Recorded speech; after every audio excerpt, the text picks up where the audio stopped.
हिंदी में यूपीएससी की तैयारी से संबंधित प्रोग्राम्स को देखने के लिए सब्सक्राइब करें स्टडी IQ IAS हिंदी।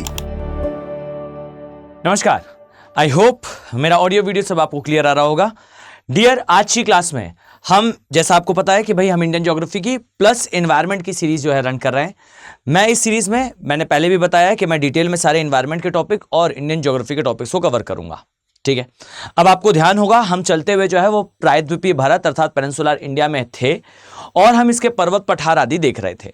मैं लास्ट क्लास में आपको बहुत डिटेल में बताया कि इंडिया कैसे एक समय पर जो है वो मैग्मा के एक सागर से जो रीयूनियन आइलैंड्स के पास बना था, जिसे हम रीयूनियन हॉटस्पॉट आज कहते हैं। मतलब पृथ्वी के भूगर्भिक इतिहास में जो क्रिटिशियस काल था, यानी क्रिटिशियस एरा था, उस समय पर यह हिस्सा काफी बड़ा था और इसके ऊपर से जो है वो प्रायद्वीपीय भारत गुजरा था और इसी समय पर डायनासोर भी खत्म हुए थे और इसी समय पर पृथ्वी पर बड़े स्केल पर ज्वालामुखी सक्रियता भी हुई थी और इसी समय पर एग्जैक्टली अगर मैं कहूं तो स्टार्टिंग पार्ट में जो है वो मीटियोर्स की बम्बार्डिंग भी हुई थी। तो ये सारी चर्चा हमने लास्ट क्लास में कर रखी थी। ठीक है, अब चलिए मैं इसे स्टार्ट करूं उसके पहले देखिए, आप सभी लोग, ये टेलीग्राम चैनल है अभिनव बोहरे ज्योग्राफी, मेरा नाम और मेरा सब्जेक्ट के नाम से आपको जो है मेरा टेलीग्राम चैनल दिख जाएगा। इसके माध्यम से सभी लोग ध्यान से क्लास की PDF डाउनलोड कर लें। इसका यूज आपके बेटर नोट्स मेकिंग में होगा। ठीक है, डन। अब सेकेंड बात सुनो, ये मेरी Gmail ID है, फील फ्री, बिल्कुल फ्री फील करें। अगर किसी भी प्रकार की कोई जानकारी चाहिए हो, सब्जेक्ट रिलेटेड डाउट हो, कोई समस्या हो, आराम से आप मुझसे पूछ सकते हो। सोशल मीडिया में मैं इंस्टाग्राम पे भी अवेलेबल हूं, सेम नाम अभिनव बोहरे के नाम से मेरी आईडी दिख जाएगी और आपको यही जो है वो मुखार वृंद दिख जाएगा, तो आप इजीली जो है वो उस आईडी पर मुझे मैसेज कर सकते हो। I will help you. एक बात और यार, देखो आप सभी लोग टाइम बीत जाने के बाद मैसेज करते हो। अगर आप इस सीरीज को फॉलो कर रहे हो तो मैं लिख कर देता हूं कि आपको भूगोल में इंटरेस्ट है, आपको ज्योग्राफी में इंटरेस्ट है, आप एक ऐसे स्टूडेंट हो जो समझ कर चीजों को पढ़ना चाहते हो, रटना नहीं चाहते हो और अंडरस्टैंडिंग बेस्ड आंसर राइटिंग करना चाहते हो और आप स्मार्ट हो। याद रखना मेरी बात, हमेशा अपने दिमाग पर इस बात को बैठा लो दैट हमारे माध्यम की सबसे बड़ी समस्या है कि हम प्री क्वालिफाई नहीं करते। आप किसी से भी पूछ लेंगे वो आपको यही कहेंगे कि हिंदी माध्यम के कम रिजल्ट का एक सबसे बड़ा कारण यह है कि हम जो है वो प्री ही क्वालिफाई नहीं करते। और ये जो समस्या है इसका सबसे बड़ा समाधान डियर आपके सामने है। मैं खुलकर इस बात को कहूंगा कि भाई बैच में आना है नहीं आना है, मतलब आप मेरे साथ पढ़ना चाहते हैं या नहीं पढ़ना चाहते हैं, यह आपका निर्णय है। लेकिन इस बात को याद रखो दैट अगर आपने इस ऑप्शनल को, मैं लार्जर पब्लिक इंटरेस्ट में इस बात को कह रहा हूं, अगर आपने इस ऑप्शनल को ऑप्ट किया तो हमारे माध्यम का, हमारे मीडियम का रिजल्ट सुधर सकता है। मैं लिख कर देता हूं कि जिस विद्यार्थी का geography as a optional subject होगा वो ट्रिमेंडस वर्क करेगा, वो ट्रिमेंडस रिजल्ट लाएगा अपने प्री में, बिकॉज 30 से 35 क्वेश्चन हर वर्ष पूछे जाते हैं ज्योग्राफी प्लस एनवायरनमेंट से।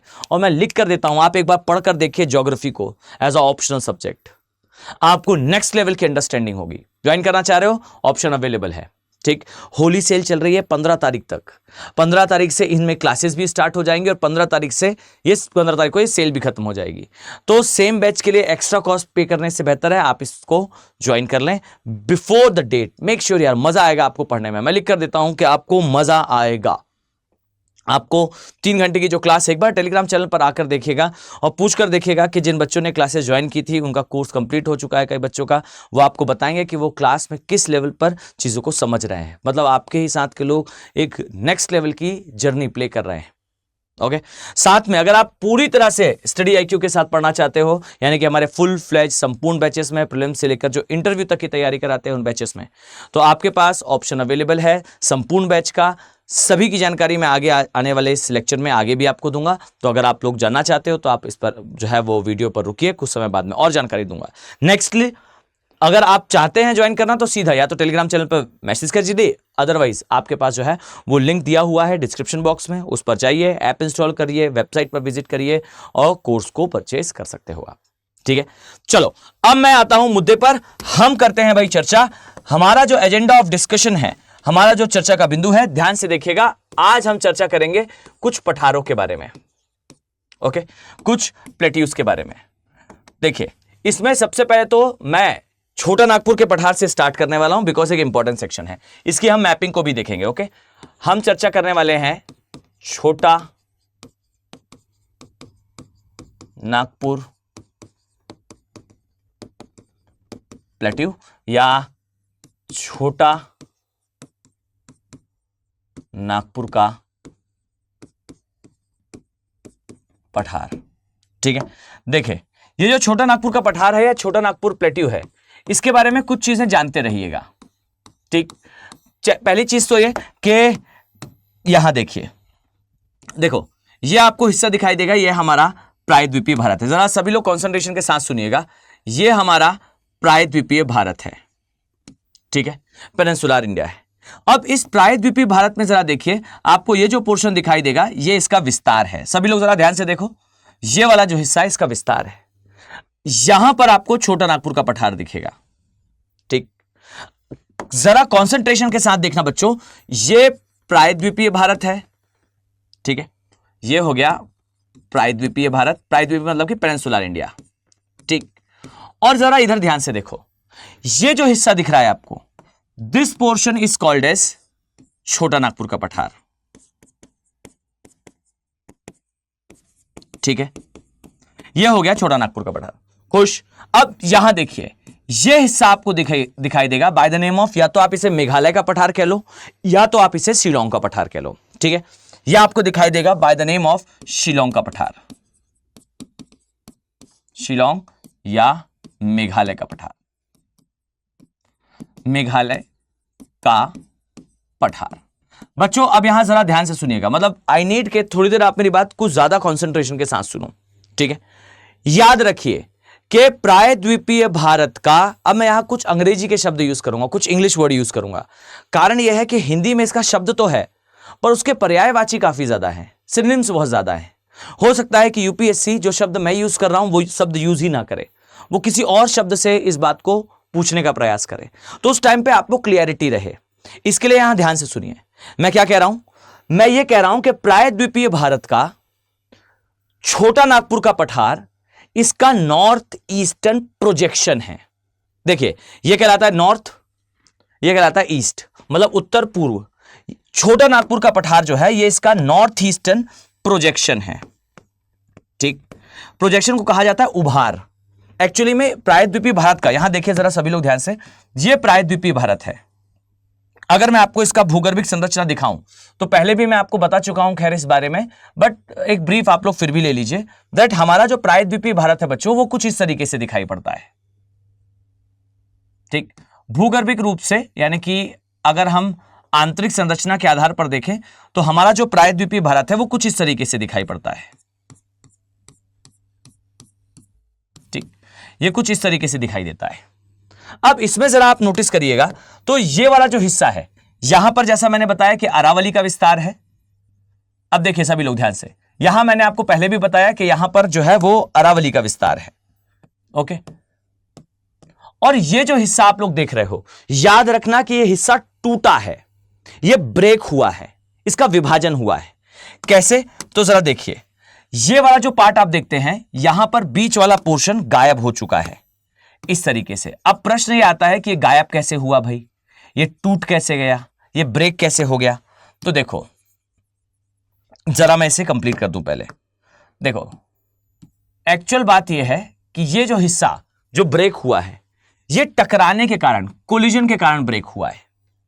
जब हमारा प्रायद्वीपीय भारत इस तरीके से आगे जाकर, यहां पर यूरेशियन प्लेट थी, खैर मैं डायग्राम पूरा नहीं बनाने वाला था, बट चलिए हम बना रहे हैं तो इसे कंप्लीट कर ही लेते हैं। फाइन, ये जो है कुछ इस तरीके से आप इमेजिन कर लीजिए कि यहां पर हमारी यूरेशियन प्लेट थी। ठीक, यहां पर हमारी जो है वो यूरेशियन प्लेट इस तरीके से उपस्थित थी। अब जरा देखिएगा कि जब प्रायद्वीपीय भारत यूरेशियन प्लेट से टकराया तो ये जो अरावली वाला हिस्सा है बच्चों, ये तो सीधा गया, सीधा जाने के बाद ये टकराया और यहां पर हिमालय का बढ़िया निर्माण हो गया, ये हम देख चुके हैं। ठीक है, ये जो पोर्शन है यहां पर हिमालय का इस तरीके से निर्माण हो गया। लेकिन डियर इस प्रोसेस के दौरान हमारे प्रायद्वीपीय भारत की एक भुजा जो है वो टूट गई है। देखो क्यों मैं कहता हूं कि कंसेप्चुअली पढ़ना जरूरी है। आज तक यूपीएससी ने अभी तक तो खैर नहीं पूछा, पर आगे जरूर पूछेगा कि भाई देखिए हमारा प्रायद्वीपीय भारत आगे गया, आगे जाकर टकराया, टकराने के बाद यहां पर जो है वो निर्माण हो गया किसका, मैदानी भाग का। इस तरीके से इस पूरे क्षेत्र में जो है वो मैदानी भाग का इस तरीके से निर्माण हो गया। ठीक है, वेल एंड गुड, समझ में आता है, लॉजिक है। ठीक, यहां पर हमें जो है इस तरीके से लॉजिक दिखाई पड़ता है। ठीक, लेकिन ये जो हिस्सा आपको दिखाई पड़ता है, इस प्रायद्वीपीय भारत का एक पोर्शन आगे जाकर जब टकराया तो टकराने के बाद इसका बड़ा हिस्सा जो है यहां से टूट गया है। अर्थात हमारे प्रायद्वीपीय भारत के जो उत्तर पूर्व की भुजा है, सभी लोग इसको नोट डाउन भी करेंगे, हमारे प्रायद्वीपीय भारत की जो उत्तर पूर्व की भुजा है, ठीक है, उत्तर पूर्वी जो भुजा थी ये दो पार्ट में डिवाइड हुई है। इसका एक पार्ट बच्चों छोटा नागपुर का पठार है, फाइन, ये छोटा नागपुर का पठार है, और इसकी जो दूसरी भुजा है ये है आगे की तरफ। देखिए ये वाला पार्ट जो आगे गया है, मैं जरा इसे इधर पे डिटेल में जरा बनाता हूं, रफ मैप है, कॉपी प्लॉट करने की आवश्यकता नहीं है। ठीक, ये हमारा प्रायद्वीपीय मान लीजिए भारत है, दिस इज हमारा पेनिनसुलर इंडिया। तो इस तरीके से जरा देखिए, वहां पर स्पेस थोड़ा कम था इसलिए मैंने इसे यहां प्लॉट कर लिया है। ओके, ये स्थान। अब देखिए होगा क्या कि हमारा जो ये पोर्शन दिख रहा है आपको, ये पोर्शन टूट गया है। मान लीजिए ये पोर्शन इस तरीके से है, ये ब्रेक हो गया है। ठीक है, जरा मैं इसे क्लियर कर दूं। ठीक, अब ये पोर्शन जो ब्रेक हुआ है, यहां पर है मेघालय का पठार। ठीक, ये है मेघालय का पठार, मेघालय का पठार। ठीक, और ये जो पोर्शन है यहां पर जो पठार है, ठीक, ये है छोटा नागपुर का पठार। ठीक, अब देखो ज्यादातर लोग जो पढ़ते हैं वो जनरली यही पढ़ते हैं कि हमारे प्रायद्वीपीय भारत का ये वाला विस्तार जो है आगे की तरफ है, और यहां पर जो है वो अवसाद भरा हुआ है, सेडिमेंट्स डिपॉजिट हो रखे हैं। और देखिए हम क्या पढ़ लेते हैं कि इस पूरे ही, ये उत्तर का विशाल मैदान है, ये नॉर्थ इंडियन प्लेन है, नॉर्थ इंडियन प्लेन है, और इस प्लेन का जो ढाल है, जो स्लोप है, वो इस प्रकार से इस दिशा में आपको दिखाई देता है। ये बांग्लादेश वाला हिस्सा है। ठीक, ये हिस्सा जो है वो मालदा गैप कहलाता है, मालदा गैप। कई बार इसे राजमहल, गारो गैप भी बोलते हैं। ठीक, अब देखो ध्यान से, अब देखिए ध्यान से, ये जो गैप बना है, ये जो दर्रा बना है, या ये जो रास्ता बना है, जनरली स्टूडेंट क्या कहता है कि भाई देखिए हुआ ये होगा कि उत्तर का विशाल मैदान जब बन रहा होगा तो वहां पर माइटी रिवर्स का ओरिजिन हुआ, और ये जो माइटी रिवर्स थी, ये जो विशालकाय नदियां थी, ये बहते हुए पूर्व की दिशा में आई और फिर हमारे प्रायद्वीपीय भारत वाले क्षेत्र के इस भाग को अपरदित कर दिया, और हमें जो है वो इस तरीके से एक बड़ा सा गैप दिखाई दिया। और बस बच्चे ने ये लिखा और एग्जामिनर ने जान लिया कि स्टूडेंट को जो है वो एग्जैक्टली नॉलेज नहीं है अबाउट द सब्जेक्ट। याद रखो कि इस तरीके से आपको जो है वो ये पोर्शन दिखाई देता है, जहां पर, एक सेकंड इसे हमें हटा दूं, जहां पर इस एरिया में विस्तार है छोटा नागपुर के पठार का, यहां पर आपको दिखाई देता है छोटा नागपुर का पठार, ये छोटा नागपुर प्लेट्यू है। ठीक, यहां पर आपको दिखाई देता है मेघालय का पठार, ये मेघालयन प्लेट्यू है। ठीक, और ये जो बीच में हिस्सा आपको दिख रहा है, ये जो मैदानी भाग आपको दिख रहा है, ये है Malda gap. This is called as Malda gap. ठीक, ये मालदा गैप है, और इसमें बांग्लादेश बसा है, लेकिन ये मैदानी भाग इसलिए नहीं है कि भाई इस पूरे ही क्षेत्र की ढाल इधर थी, तो यहां पर गंगा और ब्रह्मपुत्र नदी, यहां पर आता है गंगा रिवर एंड यहां आता है ब्रह्मपुत्र रिवर।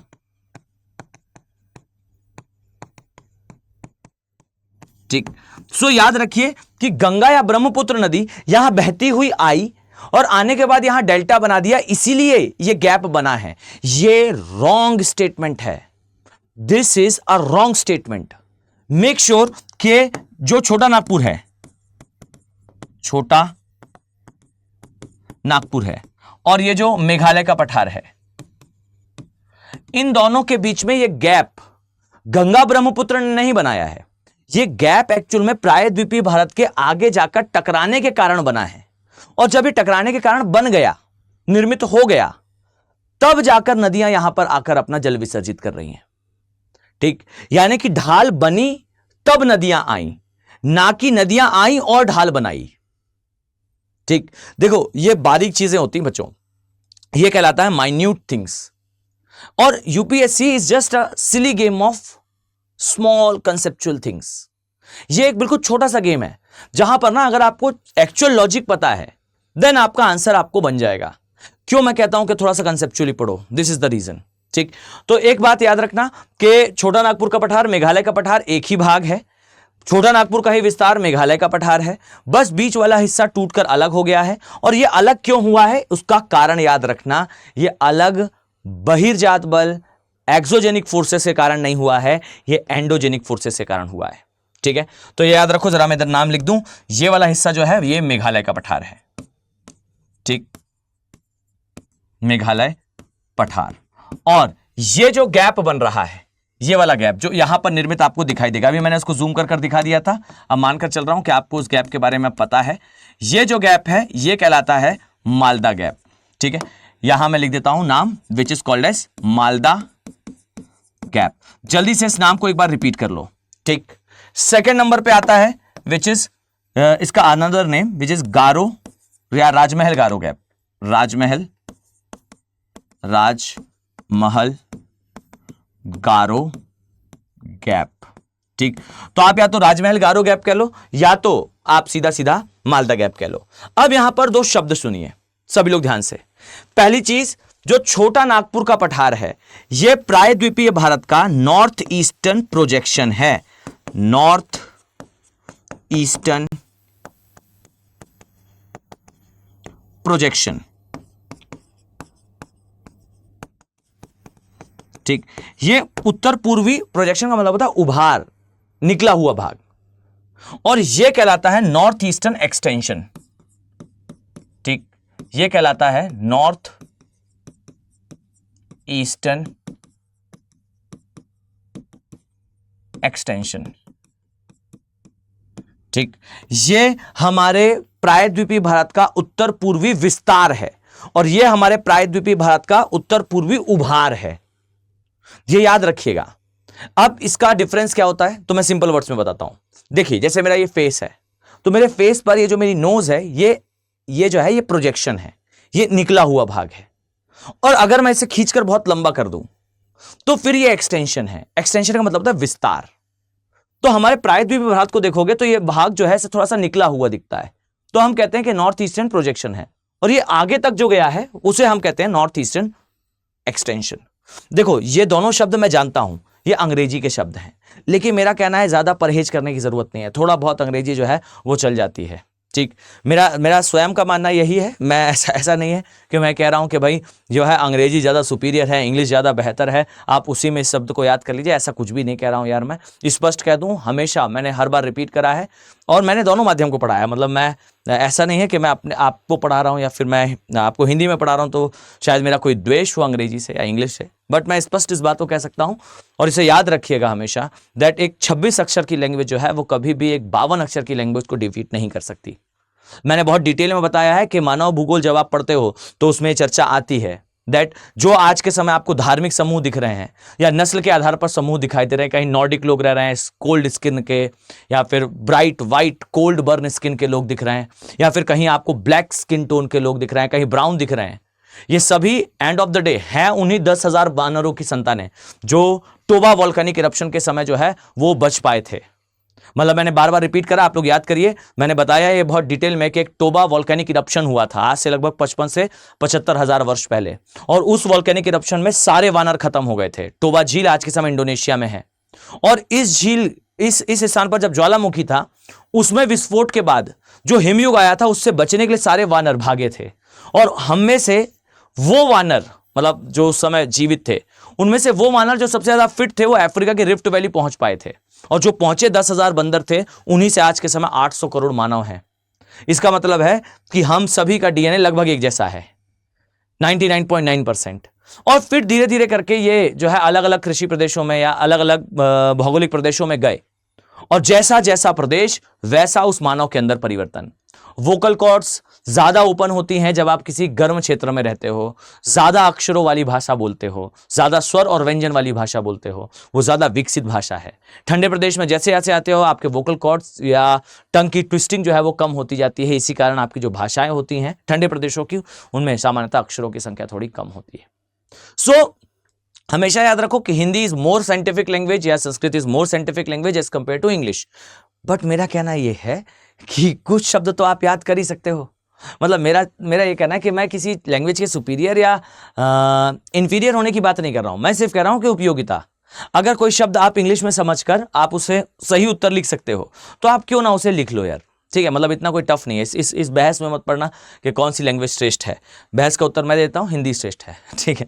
लेकिन फिर भी यह है कि हमें कुछ चीज़ें अगर समझनी है तो हम समझ सकते हैं आसानी से, तो एक लैंग्वेज में पढ़ लीजिए उसे, उसमें क्या दिक्कत है, ठीक है। तो मेघालय का पठार या शिलोंग का पठार ये हमारा नॉर्थ ईस्टर्न एक्सटेंशन है, और जो छोटा नागपुर का पठार है ये नॉर्थ ईस्टर्न प्रोजेक्शन है। इसे थोड़ा सा आप लोग इंग्लिश में याद कर लीजिए, इसमें कोई समस्या नहीं होनी चाहिए। अब आगे चलते हैं। एक शब्द मैं यूज कर रहा हूं, हमेशा याद रखना कि जो मालदा गैप है या राजमहल गारो गैप है, ये विवर्तनिक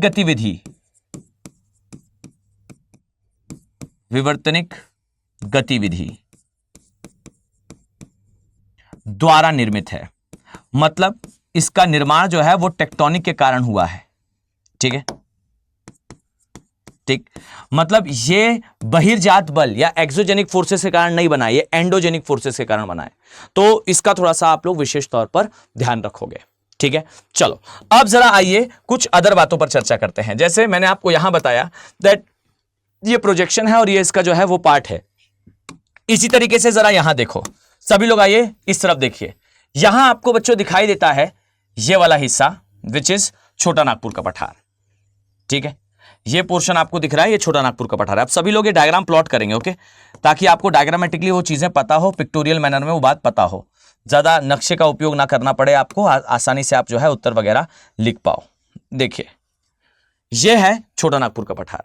इसके दूसरी तरफ यहां पर मेरे पास अभी स्पेस नहीं है इसलिए से रहने दें हम। ये जो है ये छोटा नागपुर के पीछे दंडकारण्य का पठार है, दंडकारण्य प्लेट्यू है, तो इसे अभी छोड़ दें। ये छोटा नागपुर का पठार है। अब इसके बाद यहां आ जाइए, ये जो पोर्शन आपको दिखता है यहां पर, ठीक, ये है बच्चों मेघालय का पठार। अब जरा ना देखते जाना चीजों को, मैं क्या कह रहा हूं, ओके। मैं कुछ बातें स्ट्रिक्टली आपको बता रहा हूं, आप उसे जरा ध्यान से देखिएगा। यह हिस्सा आपको दिख रहा है, यह है मेघालय का पठार, यह है छोटा नागपुर का पठार, ठीक। अब आ जाइए एक एक करके कुछ चीजें देखो। सबसे पहली बात तो कुछ बेसिक सी चीजें, जैसे छोटे नागपुर के पठार को बच्चों हम कहते हैं रूर प्रदेश। यह रूर का अर्थ क्या होता है? रूर का अर्थ होता है वो क्षेत्र, अब यहां ध्यान से सुनिएगा, छोटा नागपुर प्लेट्यू को कहा जाता है भारत का रूर भूमि। इसे रूर भूमि क्यों कहते हैं? तो इसका स्पष्ट कारण एक लाइन में अगर मैं कहूं तो रूर बेसिकली जर्मनी में बहने वाली एक रिवर थी। ये देखिए जरा ध्यान से, ये है अगर मैं कहूं तो this one is Greece, this side is Italy, यहां से आएंगे तो ये है Portugal, Spain, France, Denmark, Norway, Sweden और फिनलैंड वाला एरिया, ठीक। देखो इसमें ना यहां पर आपको दिखाई देता है ये जर्मनी का पोर्शन, ठीक। यहां पुर्तगाल है, यहां पर स्पेन है, यहां फ्रांस है, ठीक, ये जर्मनी है, यहां नीदरलैंड है, इस तरफ पे हॉलैंड वाला, नीदरलैंड और हॉलैंड एक ही है, फाइन। बेल्जियम है, यहां ऊपर डेनमार्क है, यहां पर पोलैंड है, यहां पर यूक्रेन है, ठीक। ऐसे याद कर लो, क्रम से आपको याद रहा आएगा, ठीक। ये Portugal, Spain, France, Germany, Poland, Ukraine, Russia, Holland, Belgium और ये इधर पे डेनमार्क, ठीक। यहां पर नॉर्वे है, इस स्थान पर स्वीडन है, यहां पर फिनलैंड है, लिथुआनिया, एस्टोनिया, लातविया। देखो एक बार में याद करते जाया करो, ठीक है, नक्शा याद होना चाहिए। अब मैंने जो रफली प्लॉट कर दिया ना, जल्दी से इसे याद कर लो, बहुत कठिन थोड़ी है। यहां से चलते आओगे नॉर्वे, ये स्वीडन है, ये फिनलैंड है, इसके नीचे लिथुआनिया, एस्टोनिया, लातविया, ये बाल्टिक नेशंस हैं, और छोटा सा एनक्लेव है रशिया का। यहां पर बाल्टिक सागर है और बाल्टिक सागर में रशिया सीमा बनाता है। ये सब कुछ लिख लेना फटाफट, ठीक है। मतलब मेरे पास समय नहीं है, मैं ज्यादा देर रुक कर बताऊं, पर आप इसे याद कर सकते हो, ठीक है। देखो अब यहां आ जाइए तो यहां पर एक नदी बहती है जिसका नाम है रूर रिवर। ठीक, ये जो रूर रिवर है ये जर्मनी में बहने वाली नदी है, रूर कहा जाता है इसे। ये जर्मनी की मुख्य नदी है। और पता है आपको, जब ब्रिटेन में सबसे पहले औद्योगिक क्रांति हुई थी, ठीक, मतलब इंग्लैंड में सबसे पहले औद्योगिक क्रांति निकली और कहा यह गया था कि इंग्लैंड की औद्योगिक क्रांति का जो मेजर कोयला है, यानी कि वो ईंधन जिसने यूरोप के अंदर जो औद्योगिक क्रांति थी उसे स्ट्रेंथ दी थी, वो ईंधन आया था जर्मनी से। कोयला बड़े स्तर पर जर्मनी से निकाला गया था और इसीलिए आज भी विश्व में यदि किसी स्थान पर बड़ी मात्रा में कोयला या फिर लौह अयस्क मिलता है तो हम उसे रूर प्रदेश कहते हैं। तो याद रखना कि सबसे पहली बात तो यही है दैट हमारा जो छोटा नागपुर का पठार है, छोटा नागपुर जो प्लेट्यू है, यह प्लेट्यू के लिए याद रखो कि इसे कहा जाता है भारत का रूर प्रदेश। ठीक, क्यों कहते हैं तो सुनिएगा। एक तो पहली चीज मैंने आपको बता ही दिया, यह हमारा रूर प्रदेश कहलाता है। दूसरी बात याद रखो कि यह जो प्रदेश है यहां आपको लोहा, कोयला से लेकर वो सारे खनिज जो आप सोच सकते हो वो सब मिलता है अप टू यूरेनियम। मेरी एक शब्द याद रखना, जो भी खनिज आप सोच सकते हो, यूरेनियम मिलता है जादूगुणा में, जादूगुणा जो एरिया है वहां मिलता है। ठीक, मेरा एक शब्द याद रखना, सिर्फ 2 खनिज इसके अपवाद हैं। यहां पर बहुत ज्यादा मात्रा में तांबा नहीं मिलता और बहुत ज्यादा मात्रा में टिन नहीं मिलता। तांबा और टिन मिलता तो है बट इसके लिए भारत में दूसरे क्षेत्र फेमस है। तो तांबा और टिन को छोड़कर सारे खनिज आपको छोटा नागपुर के पठार में मिलेंगे, इसे याद कर लो। दूसरी बात याद कर लो कि जो तांबा है यह मिलता है मध्य प्रदेश में बालाघाट छिंदवाड़ा जिले में मलाजखंड की खान में, और जो टिन है यह दंडकारण्य पठार में, बस्तर नामक जिला है, बस्तर नामक पठार है, वहां मिलता है। तो हमारा अधिकांश तांबा आ जाता है कहां से, मलाजखंड की खान मध्य प्रदेश से। हमारा अधिकांश टिन आ जाता है बस्तर से। बाकी सारे जो बचते हैं, ठीक, इसमें सोना चांदी भी छोड़ दीजिए। सोना जो है वो कर्नाटका में कोलार और हत्ती की खान से, और जो चांदी वाला एरिया है ये राजस्थान वाले क्षेत्र से। ये 4 को छोड़ दो तो बाकी सारे जो मुख्य खनिज है हमें छोटा नागपुर के पठार में ही सबसे ज्यादा अधिक मात्रा में मिलते हैं। ठीक है, क्या क्या छोड़ने कहा मैंने कहा तांबा मलाजखंड की खान मध्य प्रदेश, दूसरा इज टिन बस्तर छत्तीसगढ़ दंडकारण्य का पठार, तीसरा सोना कर्नाटका कोलार और हत्ती की खान कर्नाटक और आंध्र प्रदेश के बीच में आती है, और फिर सोना ये हो गया, चांदी जो है वो राजस्थान। तो ये 4 सोना चांदी तांबा टिन, इनको छोड़कर बाकी सब कुछ का मेजर प्रोडक्शन जो है वो छोटा नागपुर के पठार में ही होता है। इसे ठीक से याद रखना। ओके, इसके बाद नेक्स्ट बात सुनो, ये जो रूर प्रदेश है या ये जो छोटा नागपुर का एरिया है, इसकी एक सबसे बड़ी विशेषता यह है कि यहां पर विश्व की सबसे पुरानी चट्टानें हैं। यह मैं पहले बता चुका हूं, सबसे पुरानी चट्टानें हैं। एक जिला है इसका सिंह भूमि, इसे सिंह भूमि भी कहते हैं। यहां पर विश्व की सबसे पुरानी चट्टानें वैज्ञानिकों को strategic union of geographical research के द्वारा कहा गया कि पृथ्वी पर खोजी गई सबसे पुरानी चट्टान छोटा नागपुर के पठार में है। 2013 में ये जो है पब्लिश भी हुआ था। ठीक है, एक ये बात याद रखो। एक और बात, इसका विस्तार कहां कहां है, अब थोड़ी थोड़ी जो है बेसिक सी इंफॉर्मेशन। इसका मेनली विस्तार आपको जो है वो झारखंड में दिखेगा। ठीक है, ये झारखंड में दिखता है। थोड़ा बहुत विस्तार इसका जो है वो उड़ीसा वाले एरिया में, और थोड़ा सा बिहार वाले एरिया में। मेनली ये झारखंड में आता है। ठीक, अब सुनो ध्यान से, इसकी प्रमुख पहाड़ी ये है राजमहल की पहाड़ियां। ठीक, इसके बीच से आती है राजमहल की पहाड़ियां। अब यहां मेरी बात सभी लोग ध्यान से सुनना, आज नहीं तो कल। देखो, जो चीज सब पढ़ा रहे हैं, जो चीज सब लोग जान रहे हैं, यूपीएससी उससे प्रश्न नहीं पूछेगा, मानकर चलो। ठीक, मेरी बात ध्यान से सुनो, याद रखो कि राजमहल की पहाड़ियों में, सभी लोग ध्यान से सुनना, अगर ये राजमहल की पहाड़ियां हैं, ठीक, तो राजमहल की पहाड़ियों में बच्चों आपको जो है इसके ऊपरी भाग में, यहां देखिए, इसके ऊपरी भाग में ना लावा कैप दिखाई देगा। लावा कैप जानते हो, लावा के ठंडे होने से जो चट्टानें बनती हैं वो चट्टानें यहां पर उपस्थित हैं। ठीक, अब सभी लोग इस बात को, एक तो ज्यादातर लोग इस गहराई तक जाते ही नहीं है। ठीक, ये राजमहल की पहाड़ियां हैं, दिस इज कॉल्ड एज राजमहल की पहाड़ियां। ठीक, राजमहल हिल्स। ज्यादातर लोग जो है वो इन्हें यहां पर है इतना बोलकर छोड़ देते हैं। चलिए कुछ और पढ़ लिया तो ये कह दिया कि इनमें लावा कैप है। ठीक, this is called as lava cap, LAVACAP, lava cap, यानी कि मैग्मा का इनके ऊपर टोपी जैसी बनी हुई है।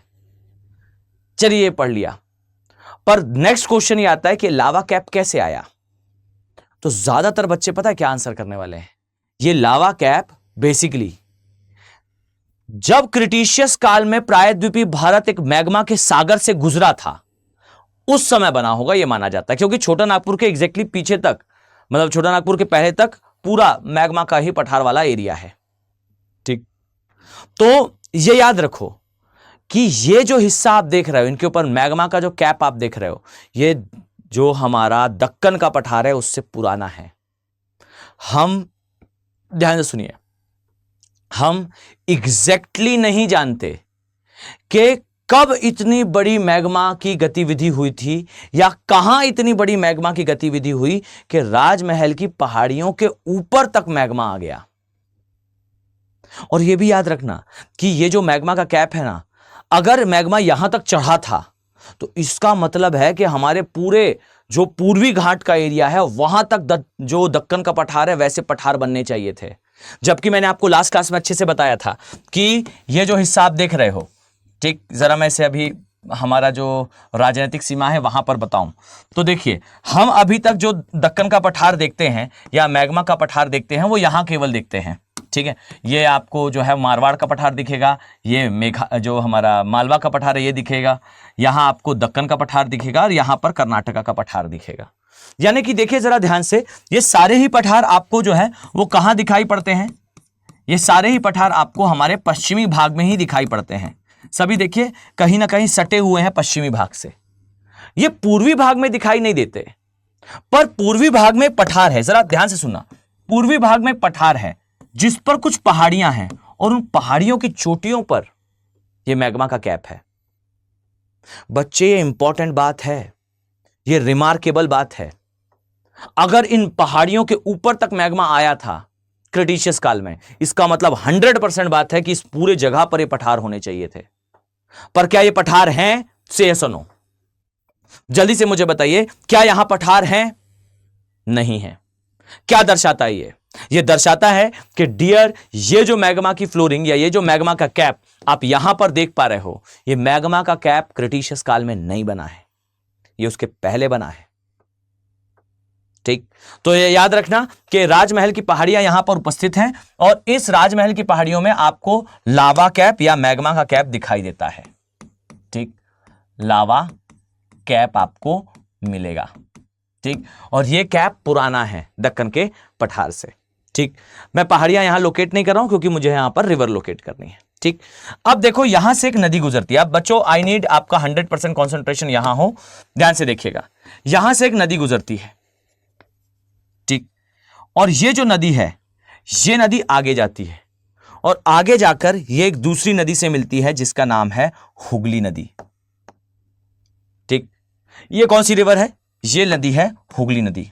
ठीक है, मैं यहां लिख देता हूं हुगली रिवर। तो एक नदी है जो छोटा नागपुर के पठार को 2 पार्ट में डिवाइड कर रही है। इस नदी का नाम क्या है? इस नदी को कहते हैं दामोदर रिवर।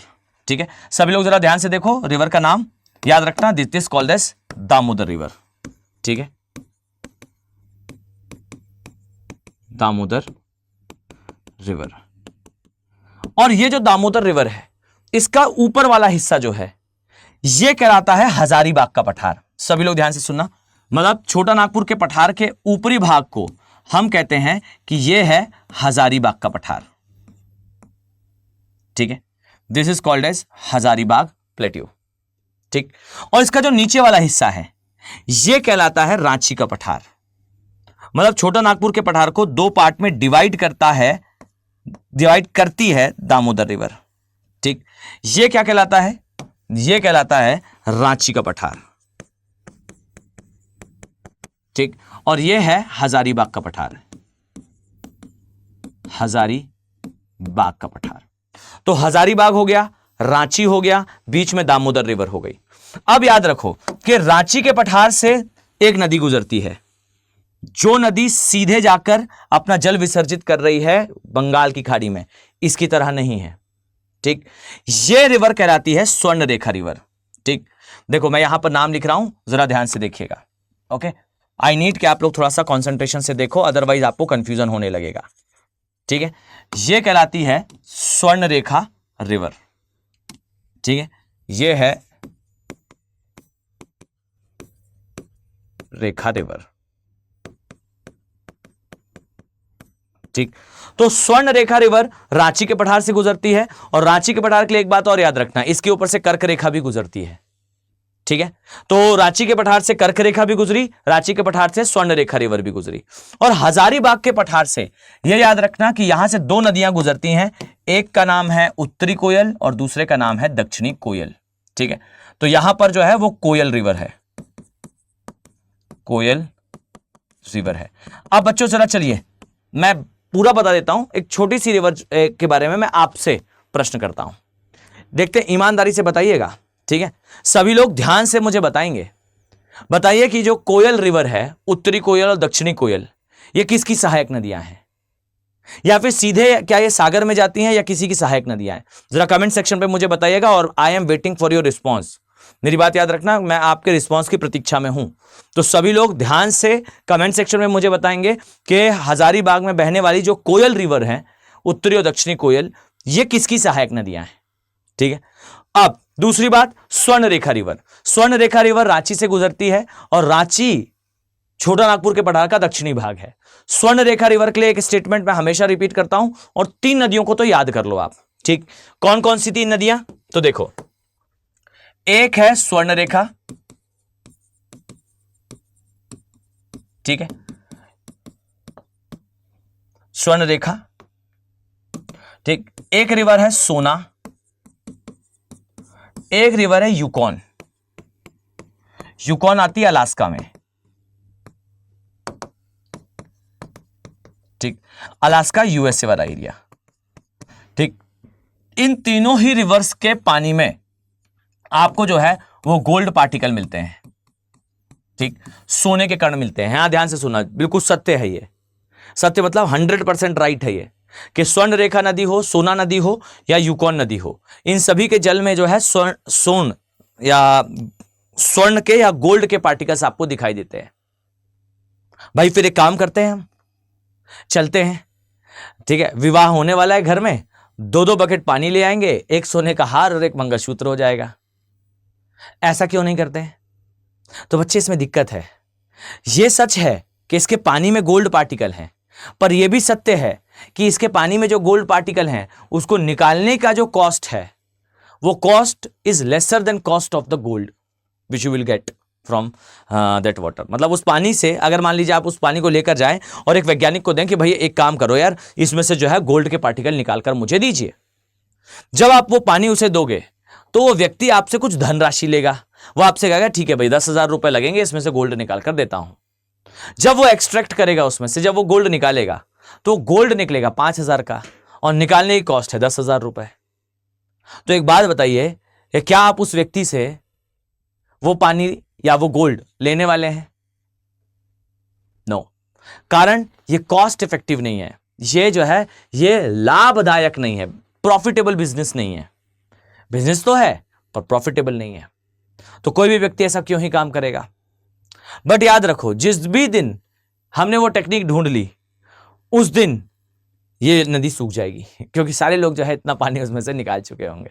चलिए, तो ये याद रखो कि स्वर्ण रेखा रिवर जो है वो यहां से गुजरती है, रांची के पठार से होकर जाती है, गोल्ड पार्टिकल्स इसमें प्रेजेंट है। हजारीबाग में कोयना रिवर है, कोयल रिवर है, माफ कीजिएगा, कोयना नहीं है, कोयल रिवर है, हजारीबाग के एरिया से जाती है। दामोदर रिवर, इसके लिए भी एक स्टेटमेंट याद रखो दैट इस रिवर को जो है, मैं चलिए इसे दूसरे स्थान पर लिखता हूं, जस्ट अ सेकेंड। इस रिवर को, किसको? दामोदर रिवर को, दामोदर जो रिवर है बच्चों, इसे क्या कहा जाता है? ध्यान से सुनना, दामोदर रिवर को कहा जाता है कि यह नदी एक जैविक मरुस्थल है, जैविक मरुस्थल है। इसे बायो डेजर्ट भी कहा जाता है, बायोलॉजिकल डेजर्ट। अब जल्दी से मुझे बताइए कि किसी भी नदी को बायोडेजर्ट या जैविक मरुस्थल क्यों कहा जाता है? आई एम डैम श्योर कि आप में से ज्यादातर लोग जो है ये उत्तर दे पा रहे होंगे कि वास्तविकता में ये नदी भारत के सबसे समृद्ध जो मिनरल बेल्ट है, खनिज संसाधन की बेल्ट है, उससे होकर गुजरती है। यही कारण है कि इसके आसपास उद्योग लगे हैं, उद्योग अपना कचरा इसमें डालते हैं, अपना वेस्ट डालने के कारण ये नदी बायोलॉजिकल डेजर्ट में चेंज हो चुकी है। लेकिन बच्चों, कहानी इतनी आसान नहीं है। यहां मैं 2-3 डायमेंशंस के बारे में आपको बताता हूं, जरा ध्यान से सुनिएगा। पहली बात तो ये कि ये जो पोर्शन आप देख रहे हो, छोटा नागपुर का पठार, इसके लिए यहां बहने वाली ज्यादातर नदियां प्रदूषित हो जाती हैं, कारण यहां पर लगे उद्योग। बस सबसे बड़ा प्रश्न यह है, ध्यान से सुनना, मैं अगर आपको मेंस का एक प्रश्न दूं और उसका उत्तर लिखने का प्रयास करिए, कमेंट सेक्शन, एक काम करो, कमेंट सेक्शन पे इसका 10 लाइन का उत्तर लिखो, 10 मेजर की पॉइंट्स जो मैं प्रश्न पूछने वाला हूं उसके बारे में। सभी का उत्तर देखकर आऊंगा, सभी का उत्तर रीड करके आऊंगा। चाहो तो ये टेलीग्राम चैनल दिया हुआ है, इस टेलीग्राम चैनल पर आप मुझे मैसेज कर दीजिएगा या फिर अपना आंसर लिखकर ग्रुप में शेयर कर दीजिएगा। ठीक है, ये टेलीग्राम चैनल है, आप इस पर जो है वो अपना आंसर लिखिएगा और भेज दीजिएगा, पर ट्राई करना कि यहां कमेंट सेक्शन पे जरूर उसे लिखें, ताकि मैं उसका आंसर पढ़ूं और बाकी के लोग भी उसे जाने थोड़ा। ठीक है, चलो अब जरा ध्यान से देखो, मैं एक प्रश्न रिपीट कर रहा हूं। कितने रिमार्केबल बात है कि एक समय पे मैंने आपको बताया था कि भाई भारत में जो एक पर्सन थे रेडजिल, जिन्होंने कहा था कि कोई देश अगर दूसरे देश पर अटैक करता है, अटैक करके उसकी भूमि कैप्चर कर लेता है और कैप्चर करने के बाद उन संसाधनों का उपयोग अपने देश के विकास के लिए करता है, तो उसमें कुछ गलत नहीं है। मानव ने उद्विकास के क्रम में अपने कई पूर्वजों को पीछे छोड़ दिया था, तो क्या मानव ने कोई पाप करा है? नो। हमारे जैसे कई वानर थे, जो हिमयुग आ रहा था तो सभी भाग रहे थे। अगर उत्तरजीविता कोई पाप है, तो फिर आप ये कहिए कि एक देश दूसरे देश पर अगर अटैक करता है तो एक पाप है। ठीक, यह कहा गया था रेडजिल के द्वारा। यह क्रूर बात है, एक जस्टिफिकेशन है उस हिंसा का जो आप करने वाले हो, अटैक करके दूसरे देश में। लेकिन यह सब कुछ हो किस लिए रहा था? यह सब कुछ हो रहा था बच्चों संसाधन प्राप्त करने के लिए, रिसोर्सेस प्राप्त करने के लिए। क्योंकि ईच एंड एवरीवन नोज कि भाई अगर मैं आपसे कहूं कि मैं आपके घर के सामने से, अब यहां ध्यान से सुनना, मैं मेंस की अप्रोच आपको बता रहा हूं। अगर मैं आपसे कहूं कि मैं आपके घर के सामने जो है एक सड़क का निर्माण करता हूं, और वो सड़क जो है आपके घर से निकलेगी और सीधा कतर, कुवैत, यमन यहां उतरेगी। आप सभी अच्छे से जानते हैं कि कतर, कुवैत में आपके गली मोहल्ले में मिलने वाले जो फ्रूट्स हैं, शायद केला, अंगूर, संतरा, इनका दाम जो है 10,000 रुपए किलो है। अब आपके घर के सामने सड़क बनी और सीधा उतरी कतर में, तो आप सभी अभी बंद करेंगे यूपीएससी की तैयारी और सबसे पहले वो केला, अंगूर, संतरा जो है वो बाय करेंगे एंड उस सड़क का यूज करते हुए सीधा कतर, कुवैत, यमन जाएंगे और वहां जाकर उसे बेचेंगे। विदेशी मुद्रा लाएंगे और वो विदेशी मुद्रा आप भारत सरकार को देंगे, क्योंकि भारत में गांधी जी चलते हैं। तो विदेशी मुद्रा आप यमन, कतर, कुवैत से कमाएंगे, भारत आएंगे, वो विदेशी मुद्रा भारत सरकार को देंगे, भारतीय मुद्रा लेंगे, घर वापस आएंगे और एक दिन में जो आपने 1 लाख रुपए कमाए हैं, ऐसा 30 दिन करने के बाद 30 लाख रुपए लेकर सबसे पहले कार के शोरूम जाएंगे, वहां से कार खरीदेंगे और उस सड़क का उपयोग आप जैसे हजारों लोगों ने करा था, हजारों लोग कार खरीदेंगे, घर खरीदेंगे, हर वो वस्तु जो उपभोग की जा सकती है। आप एक दिन का 1 लाख रुपए कमा रहे हैं, आप वो सब चीजें उपभोग करेंगे और उन सभी की मांग बढ़ेगी। और जब इन सभी की मांग बढ़ेगी तो डियर, ये सड़क हर जगह नहीं है, पर आप जो संसाधन उपयोग कर रहे हो, उन सभी संसाधनों को बनाने के लिए बड़ी बड़ी फैक्ट्रीज, बड़ी बड़ी कंपनी स्टैब्लिश होंगी और ये कंपनीज मुनाफे में रहेंगी, बड़े स्तर पर रिक्रूटमेंट करेंगी, लाखों लोगों को रोजगार देंगी, उन सभी को सैलरी जाएगी और वो सभी लोग किसी ना किसी मार्केट में जाकर कोई ना कोई उत्पाद खरीदेंगे और दूसरे उद्योग का जन्म होगा। और इस तरीके से विकास की अविरल धारा एक देश में बहने लगती है। Continuous flow of development in any nation occurs जब आप उस क्षेत्र में सिर्फ एक सड़क बना देते हो। This is the power of a सड़क। यह एक सड़क की क्षमता है। यह सड़क छोड़िए ना, सही शब्द है, यह इंफ्रास्ट्रक्चर की जो है स्ट्रेंथ है। और अब बताइए कि जो इंफ्रास्ट्रक्चर है, यह अगर कोई देश बनाना चाहता है तो क्या वो अपने देश में जो छाप रहा करेंसी है, उस करेंसी से वो सड़क बना सकता है? उसे अपने देश के अंदर वो संसाधन चाहिए हैं। आपके देश के अंदर चूना पत्थर होना चाहिए, लाइमस्टोन होना चाहिए जिससे सीमेंट बन सके, आपके देश में लोहा होना चाहिए जिससे आप वो जो ब्रिज बना है वो बना सको, आपके देश में वो कोयला होना चाहिए जिस कोयले से आप कच्चे लोहे को पिघलाकर स्टील में बदल सको और उसी लोहे को जलाकर आप उस सड़क में बिजली की सप्लाई कर सको, मशीनें चला सको और ये सब कुछ कर सको। सो द रियलिटी इज, किसी भी देश के विकास के लिए उसे प्राकृतिक संसाधन प्रचुर मात्रा में चाहिए होते हैं और इसीलिए रेडजल ने कहा था कि जाइए, अटैक कीजिए, राज्य को एक जीवित, ये जो रेडजल का नाम बता रहा हूं ये जो है वो पॉलिटिकल ज्योग्राफी में आता है, राजनीतिक भूगोल में आता है ये, और राजनीतिक मानव भूगोल का एक हिस्सा होता है। मानव भूगोल के जनक ये कहे जाते थे जिनका नाम था रेडजल।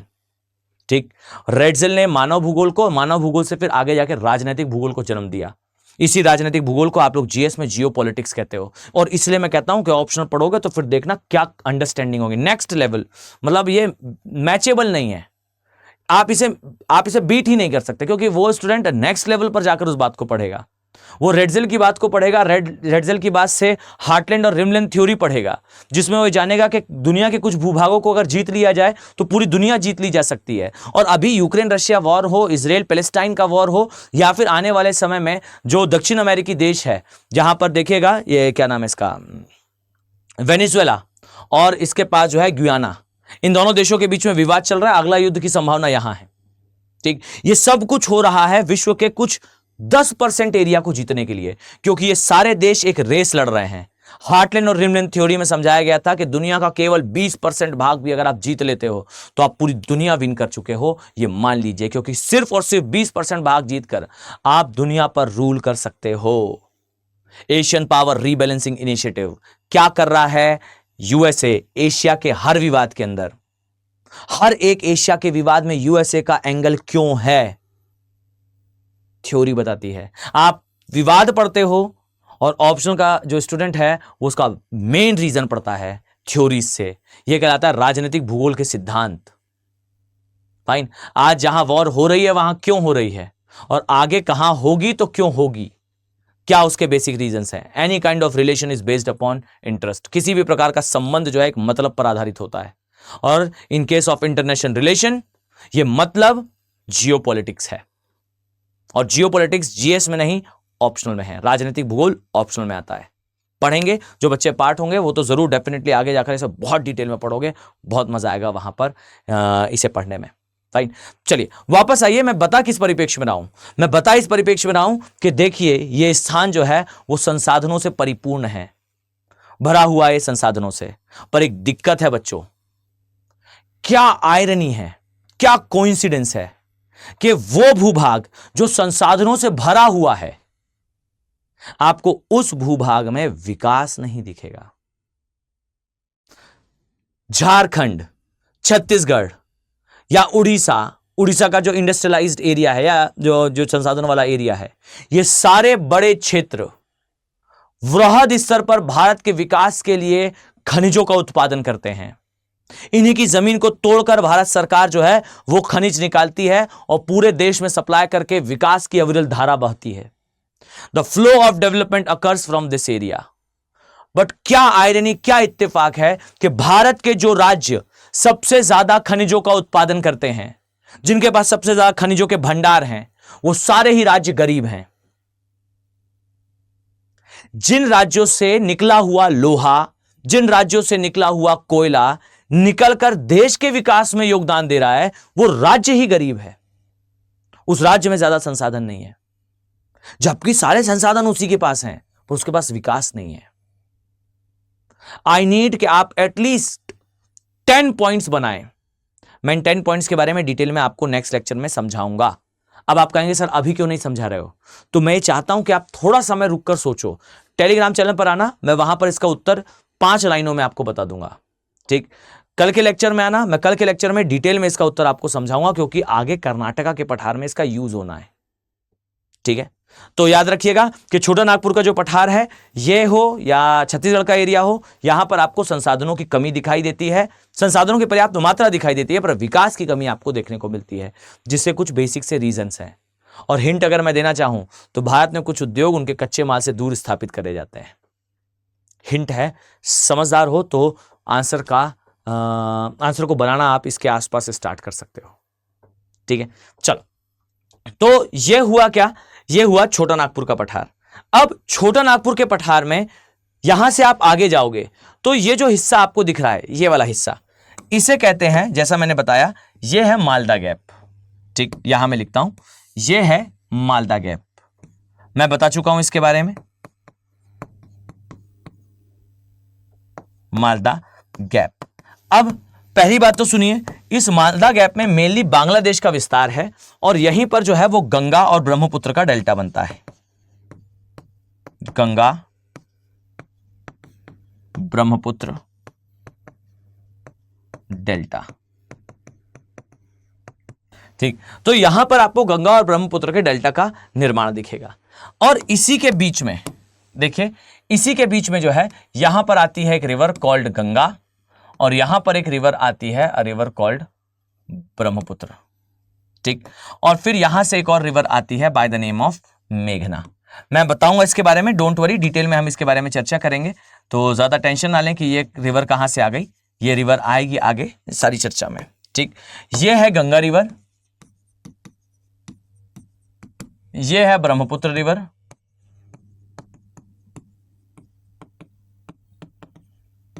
ठीक, ये दोनों मिलती है तो पद्मा कहलाती है, और ये है मेघना रिवर।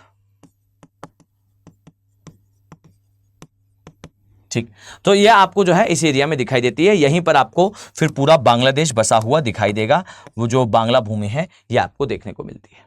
अब ये जो हिस्सा आप देख रहे हो, ये हिस्सा कहलाता है शिलोंग का पठार या मेघालय का पठार, मेघालय या शिलोंग का पठार।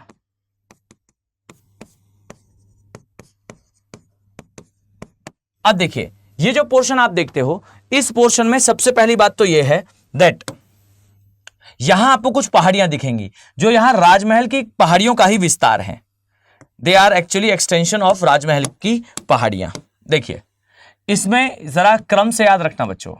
ठीक, ये है गारो, दिस वन इज खासी and this side is Jaintia. ठीक है, मैं जरा नामकरण कर देता हूं, ध्यान से सुनना। गारो, खासी और जयंतिया,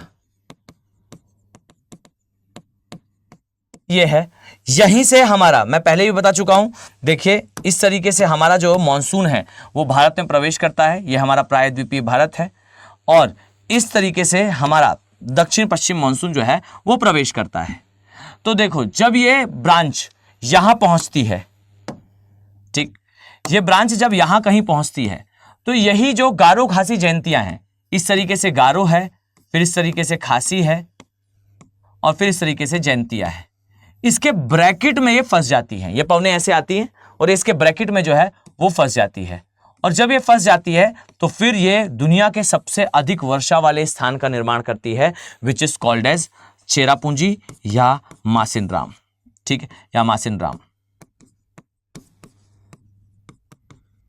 ठीक, या माओ सिंद्रम भी कहा जाता है।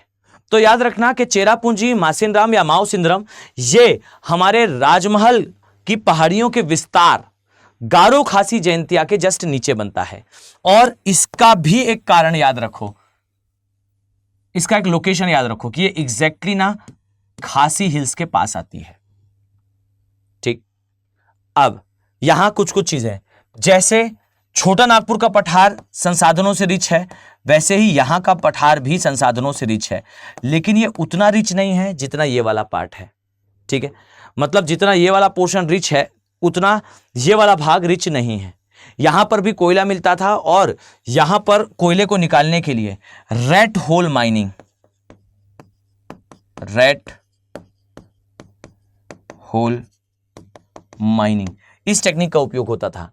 इसे सुप्रीम कोर्ट ने बैन कर दिया था, पर अभी से कुछ समय पहले काफी ज्यादा न्यूज में रहा था ये।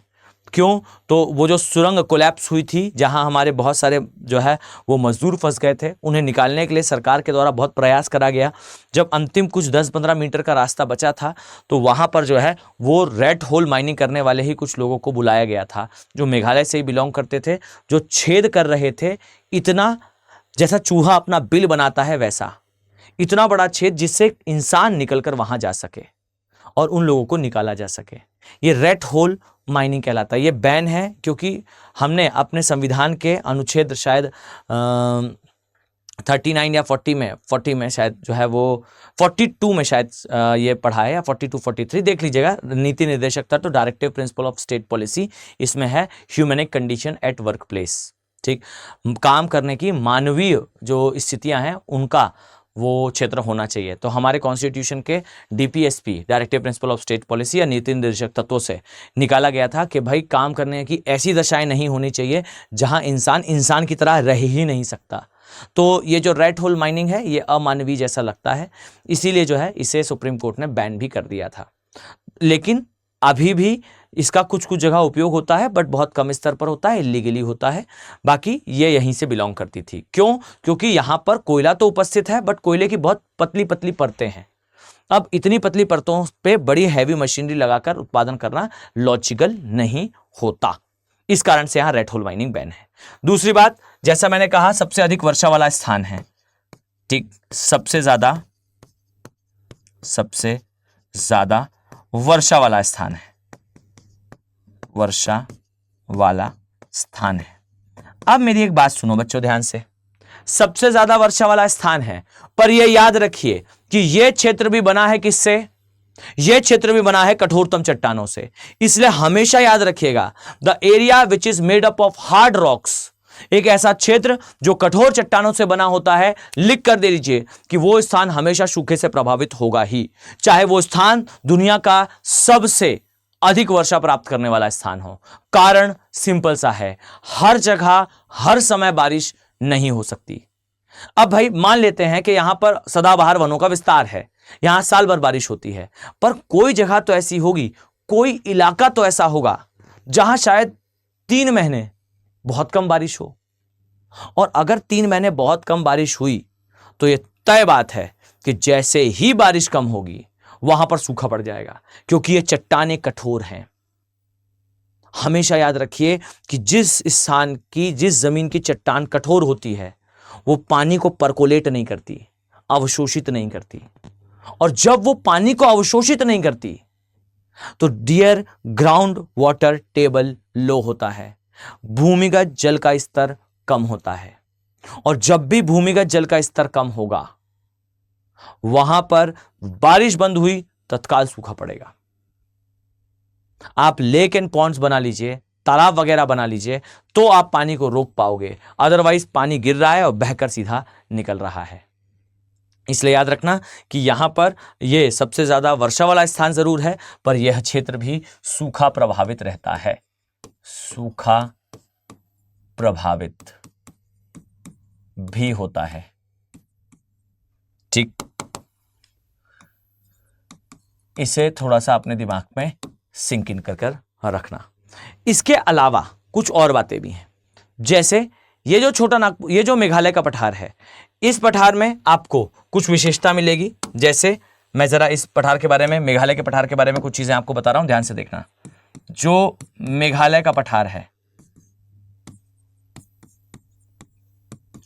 बच्चों ध्यान से सुनो, इस पे जो पहाड़ियां हैं उन पहाड़ियों का विस्तार पूर्वोत्तर के अदर राज्यों में भी है। जैसे इसमें पहाड़ियां, आपने अभी तो नाम जान ही लिया, एक है भाई गारो, ठीक है, ओके, ये है गारो, खासी,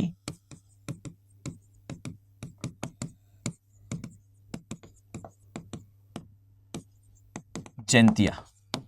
ठीक, लेकिन इसके अलावा कुछ और भी पहाड़ियां हैं, जैसे बराइल, मिकिर,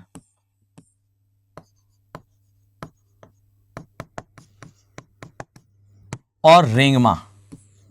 ठीक, ये पहाड़ियां भी, और साथ में एक और पठार है, मैं नाम लिख दूं जरा फिर आपको बताऊं। साथ ही एक पठार है जिसका नाम है कार्बी एंगलोंग प्लेट्यू, कार्बी एंगलोंग प्लेट्यू। ठीक है, कार्बी एंगलोंग प्लेट्यू, ये जो है ये भी प्रायद्वीपीय भारत का ही विस्तार है। प्रायद्वीपीय भारत का पूर्वोत्तर राज्यों में विस्तार। तो हमारे जो प्रायद्वीपीय भारत का हिस्सा है उसका पूर्वोत्तर का विस्तार है बराइल, मिकिर, रेंगमा और कार्बी एंग्लोंग प्लेट्यू। गारो घासी जयंतिया ये तो हमें मेघालय में ही दिखाई पड़ती है।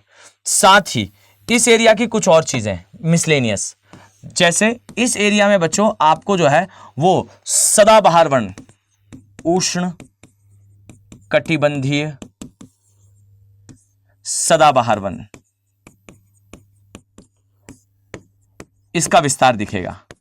और सुनो बच्चों एकदम ध्यान से, मैंने आपको बताया था कि जब भी कभी आप याद करो कल की क्लास में, जिन्होंने नहीं देखा हो, एक तो मैं सभी से रिक्वेस्ट करूंगा अगर क्लास का एक भी लेक्चर देख रहे हो तो फिर सारे लेक्चर जरूर देखना। देखो मैंने आपको लास्ट क्लास में बताया था सदाबहार वनों की विशेषता, इस तरीके से ये वन होते हैं, ठीक, ये सदाबहार वन कहलाते हैं, ठीक। सदाबहार वनों की क्या विशेषता मैंने बताई थी कि इन वनों में सबसे पहले तो आपको जो है वो बटरेस रूट सिस्टम मिलेगा, ट्रंकेटेड रूट सिस्टम मिलेगा, मतलब ऐसी जड़ प्रणाली जहां जड़ें जो है वो तने से होकर आती हैं। कारण ज्यादा वर्षा के कारण मिट्टी के अंदर के पोषक तत्व तो पानी में घुलकर विस्थापित हो जाते हैं, तो पेड़ को जमीन के अंदर से पोषक तत्व मिल नहीं पाते, तो वो हवा के अंदर से पोषक तत्व प्राप्त करने के लिए अपनी जड़ों का विस्तार कहां से करता है? तनों से करता है। तो यहां आपको तनों से निकली हुई जड़ें दिखाई देंगी, ठीक। तो जड़ का निर्माण कहां से हुआ है? तने से हुआ है। साथ ही मैंने आपको बताया था कि यहां के छोटे पौधे, एक तो मैंने आपको क्लाइंबर्स के बारे में बताया था, जो क्लाइंबर्स हैं इस तरीके से जो है वो पेड़ पर चढ़ जाते हैं। इसके अलावा मैंने ऑर्किड्स और एपीफाइट्स बताया था, और मैंने आपसे कहा था कि आप लोग कमेंट सेक्शन में मुझे बताओगे कि कौन सा ऑर्किड, कौन सा एपीफाइट, किसमें फल आते हैं, किसमें पुष्प आते हैं, किसमें नहीं आते हैं। तो वृहद आकार के वृक्ष, ऑर्किड्स, एपीफाइट्स, क्लाइंबर्स, और साथ में यहां पर पिचर प्लांट भी मिलते हैं। पिचर प्लांट का मतलब है ऐसे पौधे जो कीटभक्षी हो चुके हैं। ये चार चीजें मैंने आपको सदाबहार वनों की प्रमुख विशेषताएं बताई थी। मैं उम्मीद कर रहा हूं बच्चों के सभी को ठीक से याद होगा, ठीक है। अगर याद नहीं है तो गलती करिए आपने, लास्ट लेक्चर ओपन करिए, पूरा लास्ट लेक्चर ठीक से देखिए, मैंने डिटेल में इसके बारे में जानकारी दी है, ठीक। चलो अब मैं यहां बता दूं, यहां सदाबहार वनों का विस्तार है, और यहां पर ये जो सदाबहार वन है इनकी दो चीजें रिमार्केबल है जो पूछी जाती हैं एग्जाम में। याद रखो, living root bridge. Living root bridge क्या है जरा मैं आपको दिखाऊं, जस्ट अ सेकेंड, फाइन, ध्यान से देखिएगा। जो लिविंग रूट ब्रिजेस हैं मैं आपको जरा इसका दर्शन कराता हूं, ठीक है। लिविंग रूट ब्रिज, फाइन, देखिएगा ये आपको जो दिखाई दे रहा है, this is living root bridge. जंगल इतना सघन है कि यहां पर इसके तने से निकली हुई जो जड़ें हैं, मतलब इसके ट्रंक से निकली हुई जो जड़ें हैं, उन जड़ों को आपस में गुथ कर जो है वो बनाया गया है ये ब्रिज। और मैं आपको बताऊं, ये मैंने अपनी आंखों से देखा है, ये कोई एनिमेटेड पिक्चर्स नहीं है। यहां पर जंगल इतने सघन हैं, इतने डेंस हैं कि जो यहां रहने वाली जनजातियां हैं वो क्या करती हैं, आपने वो मूवी देखी होगी टार्जन वगैरह, वहां टार्जन मूवी में क्या दिखाया जाता है, टार्जन मूवी में दिखाया जा रहा है टार्जन जो है वो एक जड़ को ऐसे पकड़कर झूल रहा है, हुलाला की आवाज के साथ वो ऐसे करके जा रहा है एक जगह से दूसरी जगह, वो एक जड़ पकड़ता है फिर दूसरी जड़ पकड़ता है। ये कोई लताएं नहीं है, ये जड़ें हैं।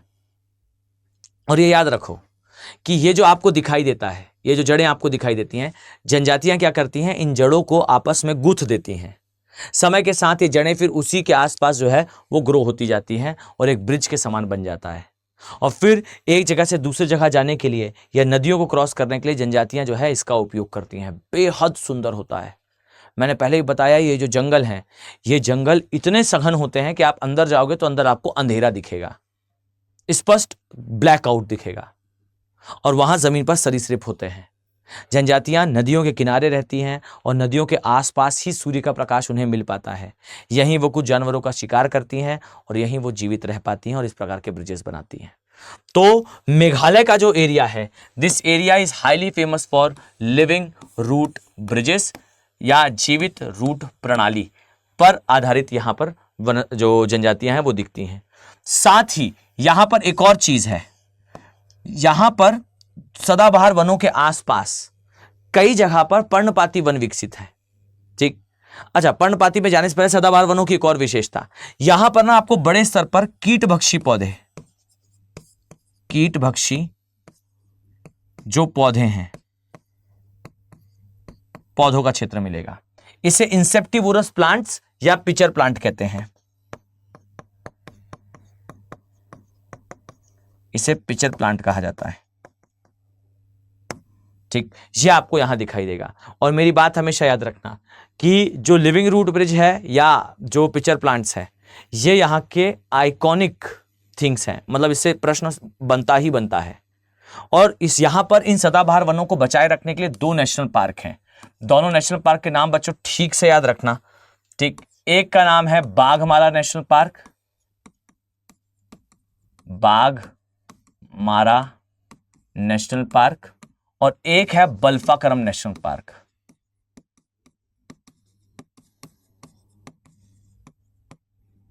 बल्फाकरम नेशनल पार्क। याद रखो, Baghmara national park, Balphakram national park, ये 2 नेशनल पार्क हैं जो मेघालय के सबसे इंपॉर्टेंट नेशनल पार्क माने जाते हैं। ठीक, तो देखो मेघालय के बारे में, मेघालय के पठार के बारे में मैंने क्या क्या बताया। मैंने बताया कि यहां सदाबहार वन है। इन सदाबहार वनों के अंदर जो ट्रंकेटेड रूट्स हैं, जो तने से निकलने वाली रूट्स हैं, उनसे बने हुए ब्रिज दिखाई देते हैं, जो यहाँ की आइकॉनिक चीज है।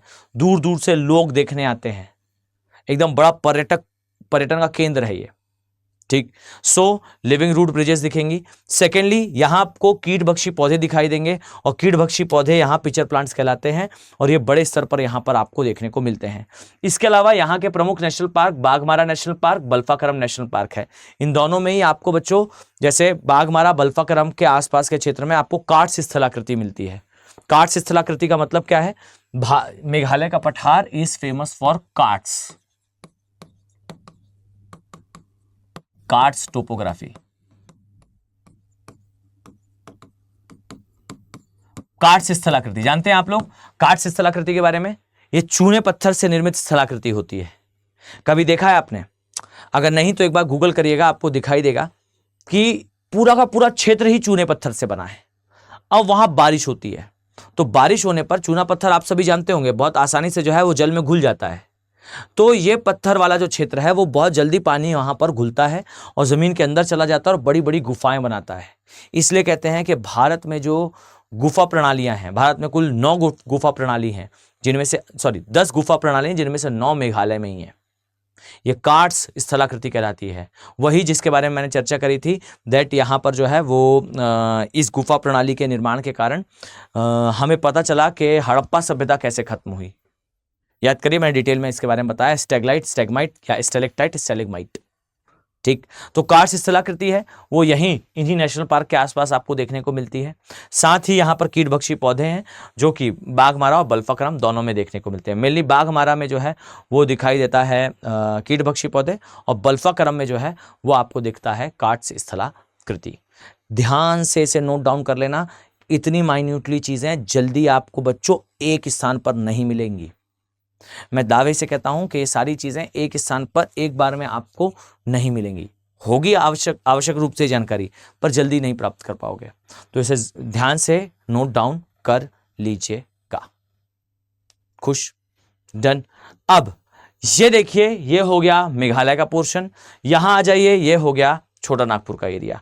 मालदा गैप के बारे में गंगा ब्रह्मपुत्र के डेल्टा के समय में आप गंगा ब्रह्मपुत्र का जब नदी तंत्र पढ़ेंगे तो डिटेल में आपसे इसके बारे में चर्चा करूंगा। खुश? अब सुनो भाई, जाने से पहले सभी लोग ध्यान से कमेंट सेक्शन पे जरूर बताइएगा कि लेक्चर कैसा लगा। और दूसरी बात, मेरी बात को बार बार दिमाग पर रिपीट करिएगा दैट, एक तो पहली बात, ये टेलीग्राम चैनल है, डाउनलोड कर लो। आपको पीडीएफ चाहिए होगी नोट्स बनाने के लिए तो आप इस चैनल से डाउनलोड कर लीजिएगा। आराम से मुझे मेल करो, खूब सारी बातें करेंगे। अगर कोई भी आपको समस्या होगी उसका समाधान आपको इस जीमेल पर मैं खुद पर्सनली आपको प्रोवाइड कर दूंगा। वैसे आप पर्सनली मुझसे बात करना चाहते हो तो इस टेलीग्राम चैनल पर भी आप मैसेज कर पाओगे और मैं डायरेक्टली आपको पर्सनली मैसेज कर दूंगा। ठीक है, तो आप उस बात को ही पूछ सकते हैं।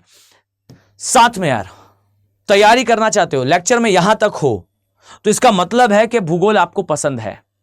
मैं लिख कर देता हूं कि अगर आप इस लेक्चर को देख रहे हैं तो आपको ज्योग्राफी में इंटरेस्ट है, आप ज्योग्राफी पढ़ना चाहते हो, समझना चाहते हो और समझ के आधार पर चीजों को फाइनलाइज करना चाहते हो, लिखना चाहते हो। मजा आएगा यार ज्योग्राफी ऑप्शनल पढ़ने में। इंटरनेशनल रिलेशन हो, इंटरनल सिक्योरिटी हो, सोसाइटी का पोर्शन हो या जस्टिस का पोर्शन हो या सोशल जस्टिस का जो पोर्शन आप लोग देते हो उसके लिए कारण प्रभाव या सामाजिक न्याय वाला सेक्शन, बहुत सारी चीजें केवल और केवल ज्योग्राफी ऑप्शन से कवर होती हैं। और सोच कर देखिए कि इन्वायरमेंट के जिस स्तर के वो प्रश्न पूछता है वो केवल पर्यावरण नहीं है, वो पर्यावरणीय भूगोल है। हर वर्ष प्रजातियों से 3 प्रश्न आते हैं, 2 से 3 प्रश्न वो पूछता है। ये जीव नहीं, ये जीव भूगोल है। बहुत डिटेल में ये सारे टॉपिक्स ऑप्शनल में आते हैं। ऑप्शनल की गहराई से भूगोल को पढ़ना आपके प्री के क्वालिफाई करने के परसेंटेज ऑफ चांसेस को बढ़ा देता है। यार किस चीज का इंतजार कर रहे हो? क्यों बहुत ज्यादा कहीं सुनी बातों पर बिलीव करना कि ऐसा होता है या हमें ये करना चाहिए या ऐसा करना चाहिए? ये सारी बातें जो है इस लाइक का कहीं सुनी बातें। खुलकर तैयारी करिए। अगर आपके शोल्डर्स में पावर है, ये ऑप्शनल आपकी नैया पार लगा सकता है। This can change your whole journey.